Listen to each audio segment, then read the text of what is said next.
Saadet Partisi temsilcisi Yılmaz Bayat Efendi aramızda. Kendisine de konuşmasını sunmak için mikrofona davet ediyorum. Muhterem Başkanım, al bayrağımızın ve Türk bayrağımızın yiğit adamlarına Milli Görüş Hareketi'nin temsilcisi Saadet Partisi adına selamlarımı ve hürmetlerimi arz ederim. Sayın Yılmaz Bayat biraz önce ifade ettiler. Saadet Partisi Genel İdare Kurulu üyesi 2004 yılına kadar 1994 ile 2004 arasında 2 dönem Üsküdar'da belediye başkanı olarak görev yaptım. Şimdi de Saadet Partisi Genel İdare Kurulu üyesi, aynı zamanda İlim, Kültür ve Eğitim Vakfı'nda genel müdür olarak görev yapıyorum.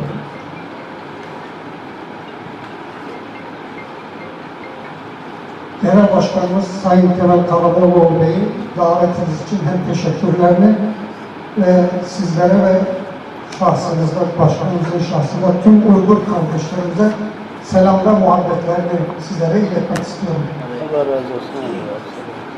Saadet Partisi olarak Uygur kardeşlerimizin istikbal ve özgürlük mücadeleleri için, özgürlükler için 1755 yılından beri çektikleri çileleri, ödedikleri bedelleri ve bu uğurda devam eden ideallerini yakinen biliyoruz ve hissediyoruz.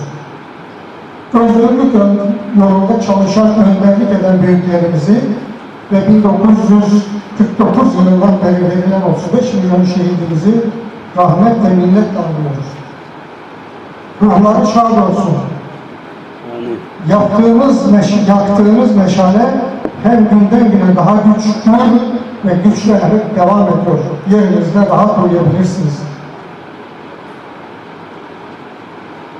Doğu Türkistanlı kardeşlerimize sahip çıkmak, davalarına sahip çıkmak, zulme dur demek, mazlumların yanında olmak, tüm dünyada önce bize düşer, bu milletin evlatlarına düşer. Zira bu bizim boynumuzun borcudur. Çünkü aynı milletin, aynı kültürün, aynı inancın insanlarımız. Dolayısıyla bu bir vücudun bir yerine bir diken batsa bütün uzuvları onu hisseder.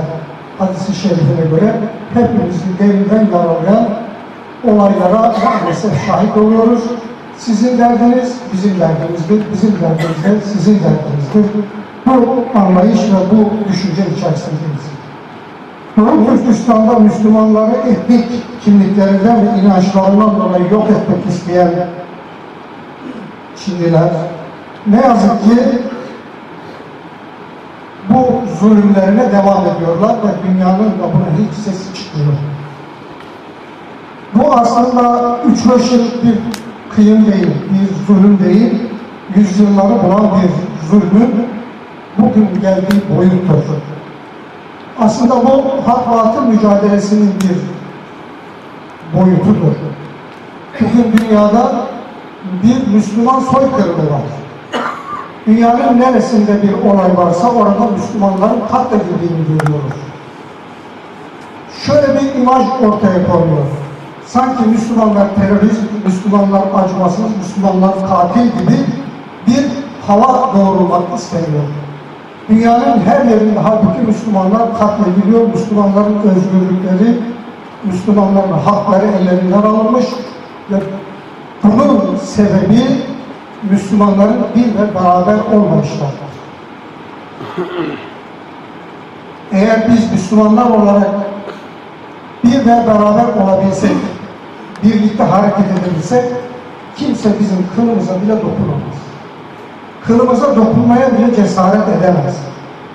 Ama maalesef henüz o noktada değiliz. Umuyoruz ki bu süreç bizi birlik ve beraberliğimize götürür. Müslümanların bir ve beraber bir çatı altında toplanmalarını sağlar. Hem kendi Birleşmiş Milletlerimizi, hem kendi savunma teşkilatımızı, hem kendi kültür teşkilatlarımızı, hem ekonomik birlikteliklerimizi oluşturur ve dünyada Müslümanlar olarak yeni bir güç olarak ortaya çıkarız. Tabii bunun için çaba sarf etmemiz ve gayret sarf etmemiz gerekiyor. Değerli arkadaşlar, Doğu Türkistan'da yaşanan olayları sizlerden daha iyi biliyorsunuz. Gerek soykırım için yapılan o melun hadiseler, gerek insanların dini ve inançlarından dolayı uğradıkları baskılar, gerek sizin madenlerinizin, kaynaklarınızın sömürülmesi için yapılan işleri siz bizlerden daha yakinen, daha iyi biliyorsunuz. Elbette bunların bir son bulması gerekir. Bu noktada da işte sizlerin bu çalışmaları, bu gayretleri, bu 9.sunu yaptığımız bu çalışmalar acaba ne yapabiliriz de burada özgürlüğümüzü yeniden kazanabiliriz? Ne yapabiliriz de buradaki zulümden, baskıdan kurtulabiliriz'in çalışmalarıdır. Bu bakımdan bu çalışmalarımızın bereketli ve hayırlı olmasını da Cenab-ı Hak'tan diliyorum. Değerli arkadaşlar, ne pahasına olursa olsun özgürlük yolunda yola devam kararımızı takdir ve saygıyla karşılıyorum. Ve bu uğurda sizle beraber olduğumuzu gururla da ifade etmek istiyorum. Esir edilmiş milletlerin büsbütün yok edilmesi kolay bir iş değildir. Bir millet kültürünü kaybederse yok edilir. Bu bakımdan kendi medeniyetimizi diğer medeniyetlerden üstün olduğunu bilmemiz gerekir. Erbakan hocamızın bir sözü vardır ki bizim medeniyetimiz diğer medeniyetlerden üstündür. Bunu bilmemiz gerekir. İnanmamız gerekir demiyorum. Bilmemiz gerekir.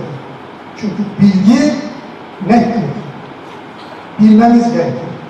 Bizim bu anlayışla çalışmamız gerekiyor. Ve yeni nesillerimize kendi medeniyet değerlerimizi, kendi kültür değerlerimizi, kendi inanç değerlerimizi aktarabildiğimiz kadar bu davayı sürdürebiliriz. Yoksa kültürümüzü, medeniyetimizi yok edilirsek, kaybedersek yok olup gideriz. Ne Türkistan davası kalır, ne İstanbul davası kalır, ne Türkiye davası kalır. Bir millet hangi kültürü yaşıyorsa o millettendir. Dolayısıyla bizler kendi kültürümüze, kendi medeniyetimize, kendi örf-ü adetlerimize sahip çıkmak ve bunu gelecek kuşaklarımıza da aktarmak durumundayız ki yarınlarımızı garanti altına alalım, yarınlarımızın sahibi bizler olalım. Aksi takdirde başkaları bizim yarınlarımızı planlayacak, organize edecek. Bizim sahibimiz onlar olacak. Aksi takdirde.